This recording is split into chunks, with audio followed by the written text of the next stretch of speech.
नमस्कार मित्रांनो, तुम्ही राशन कार्ड धारक असाल तर तुमच्यासाठी कामाची माहिती आहे. व्हिडिओ शेवटपर्यंत पहा. चॅनलवर नवीन असाल चॅनलला सबस्क्राईब करून ठेवा. तर मित्रांनो, रेशन कार्डसाठी आता ई-KYC गरजेचे आहे. बनावट ग्राहकांना यापासून बसणार चाप. तर सर्व जे काही रेशन कार्ड धारक आहे यांच्यासाठी ई-KYC बंधनकारक करण्यात आलेली आहे. तर आता ही ई-KYC कुठे करायची आहे, कशी करायची आहे, या संदर्भातील संपूर्ण माहिती काय आहे या व्हिडिओमध्ये जाणून घेऊया. त्यासाठी व्हिडिओ शेवटपर्यंत पहा. राज्य सरकारने रेशनचे धान्य घेणाऱ्या ग्राहकांना आता ई-KYC करणे बंधनकारक केलेले आहेत. यातूनच बनावट तसेच जे काही मृत लाभार्थी कमी होऊन धान्याचे वितरण पारदर्शकपणे होईल असा राज्य सरकारचा यामध्ये दावा आहे. तर ई-KYC करताना कार्डधारकांच्या सर्व सदस्यांना दुकानदाराकडे जाऊन आधार क्रमांक जोडावा लागणार आहे.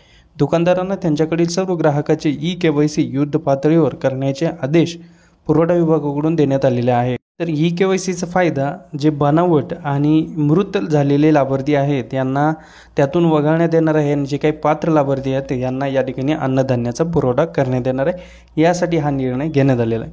तर संपूर्ण माहिती काय आहे जाणून घेऊया. तर या ठिकाणी पाहायला गेलं तर आता आधार कार्ड यासाठी KYCसाठी आवश्यक असणार आहे.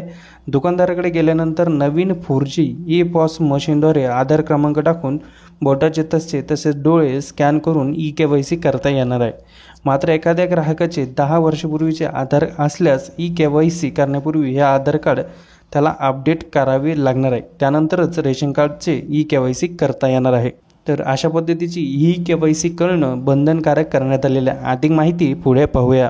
तर तुम्हाला काय करायचं आहे, तर राशन कार्डमधील म्हणजेच कुटुंबातील जे काही सदस्य आहे अशा सदस्यांचे आधार कार्ड घेऊन आणि त्यांना घेऊन त्या ठिकाणी जायचं आहे. नंतरच या ठिकाणी KYC प्रक्रिया पूर्ण होईल आणि तुम्हाला धान्याचा जो काही लाभ आहे हा मिळत राहील. धन्यवाद.